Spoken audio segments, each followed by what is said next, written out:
No taxpayer funding for gender reassignment surgeries caused the Democrats to walk out. This is a really, really tough issue. And instead of sticking it out, having a dialogue, they turned their backs and walked out. Not only do they not want us to hear the truth, they don't want to hear the truth. I'm not one to really tell people who to vote for, how to vote, and so forth, although there is a particular party that tends to lean away from just common sense things that even us as Christians will understand.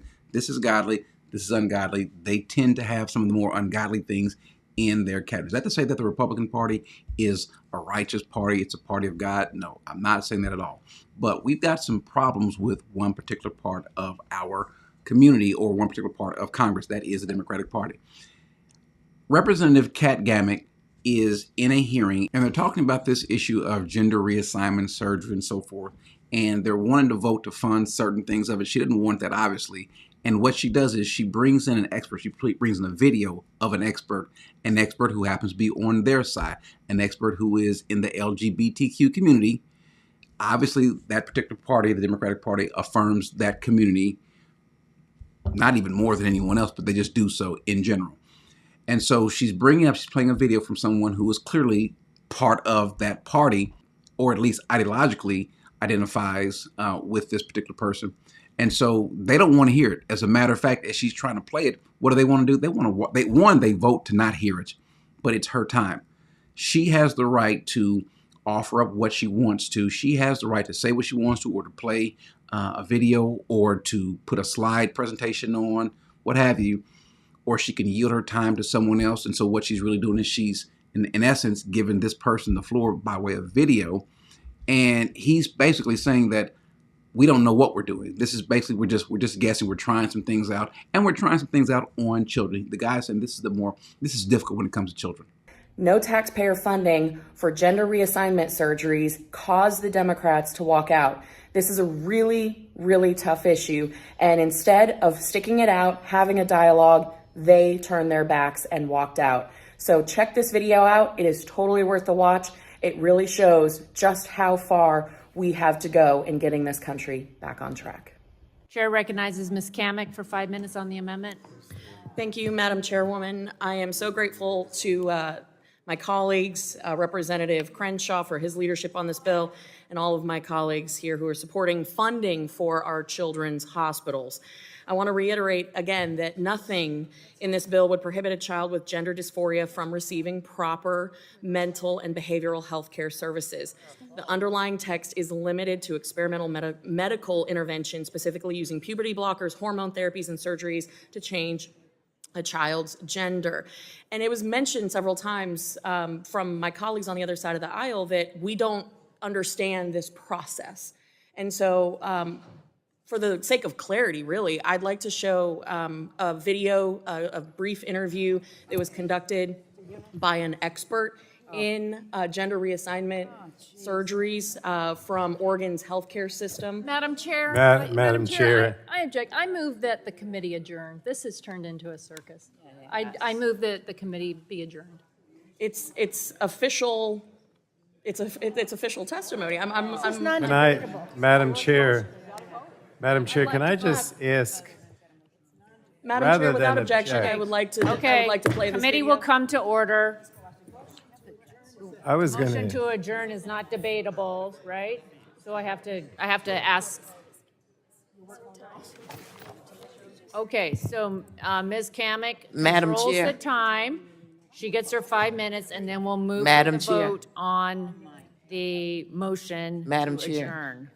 We don't want to Thank be you, held Madam Chair. hostage Sorry, by whatever it is that you Excuse guys me. Claiming my The committee time. will come to order. So Ms. you'll Gammack have your controls votes. the time. Ms. Gammack controls the time. Thank you, Madam Chairman, Chairwoman. Without objection, I would like to. I play this object. video. There's an I objection. object. We have no foundation or basis for this video. We haven't seen it, and It's I a object. medical expert from your side. I object. If we don't as you claim, if we do not understand how this surgeries work, I would like to show a video that articulates how these surgeries are conducted. I think that is completely germane to the conversation that we are having here today. Okay. Just, excuse me. Excuse me. Lady will suspend. Committee will come to order.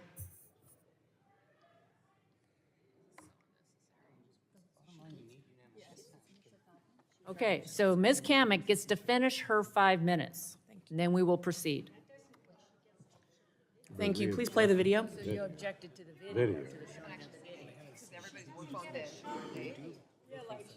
It's an interview. Okay. Okay. Committee stands at recess while the minority gets to look at the video.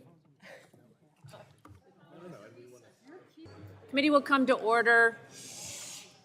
Ms. Kamick had asked unanimous consent for the committee to watch the video. There was an objection.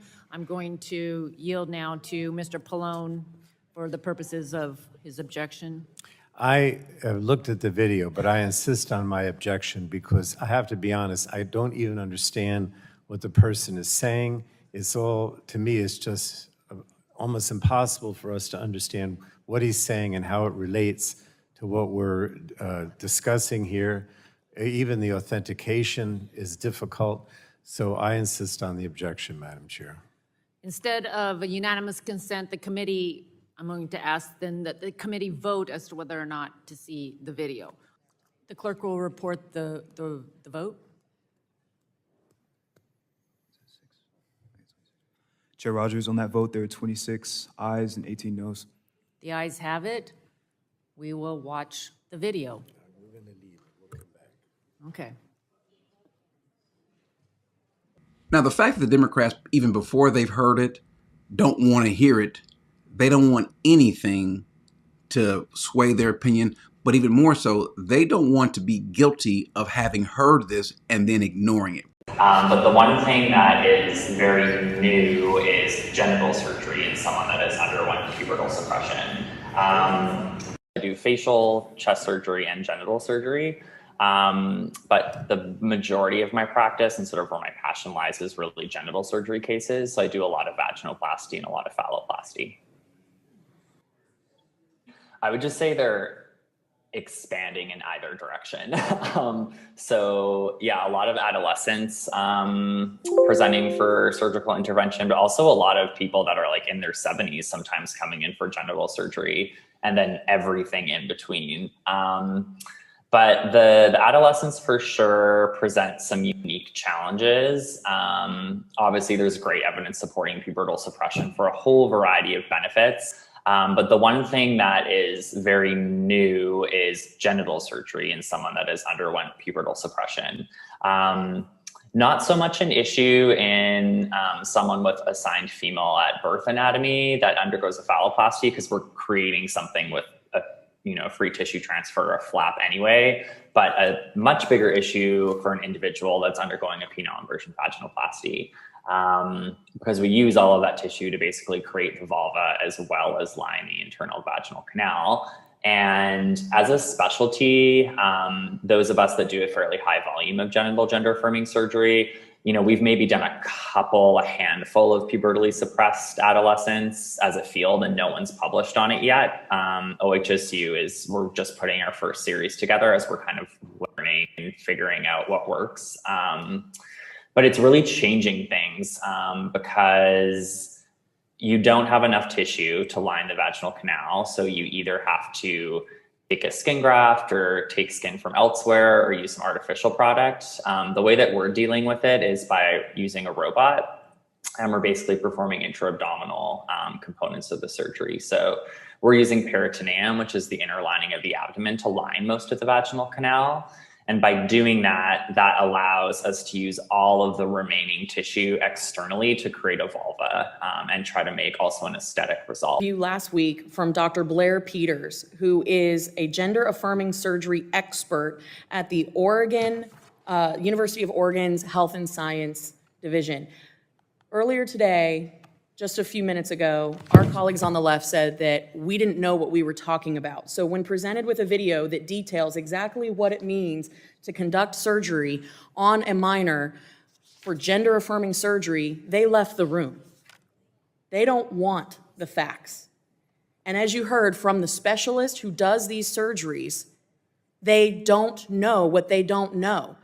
They don't understand the long-term effects. There is not even published information, peer-reviewed information backing up the claims that our colleagues on the left have said. We are here today to fund children's hospitals, not to mutilate them with experimental surgeries that we do not have science and data that backs up the claims that the left has made today. That's why there's a old saying that says ignorance is bliss. Well, in this case, ignorance is not bliss. Ignorance is harmful because we're literally experimenting on these children. And that's a problem. Now, let me just say this. These people are willfully, intentionally ignorant. And I don't even think that the word is ignorant. I think they do know. They have heard, they have seen, because I can promise you, if they knew of reports that said that this was safe, that this was okay, that it was beneficial to the child, I think that they would be touting it. Have you ever noticed, you never see them talking about how the benefits of gender reassignment surgery is just so wonderful, that kids are living a wonderful, they're not touting any studies, any scientific data. No, as a matter of fact, this is the party that says we should follow the science. They don't follow the science on this, really, on virtually anything. They really don't. But this is the party that says let's follow the science. The science tells us, one, males are males, females are females. Two, when you mess with that, the results, the effects are without question irreversible, physically as well as emotionally. Not even dealing with the spiritual aspects, but Paul talks about these people. He says the wrath of God will be shown against these people. It'll be revealed from heaven, verse 18 of Romans 1, against all ungodliness and unrighteousness of men and women who suppress the truth in unrighteousness. Now, it goes on to talk about how God is going to, or he has given these people over to their depraved mind. That's what's happening here. They don't want not only you to know about the truth, they don't want to hear it because see no evil, hear no evil. It's plausible deniability. So because I didn't know this was the case, and so if I vote on it, well then 5 years from now, 10 years from now, 20 years from now, I didn't really know the facts. This was something new, what people were trying to show you. But you don't need the facts for someone to show you or tell you that you should not experiment with little children. When 80 to 90% of the kids that have this surgery regret it, if you leave them alone, most kids will revert back to just being regular old heterosexual kids in the first place. And so, without me getting too political, let me just say this. Don't vote for these people. As a matter of fact, vote them out. Amen.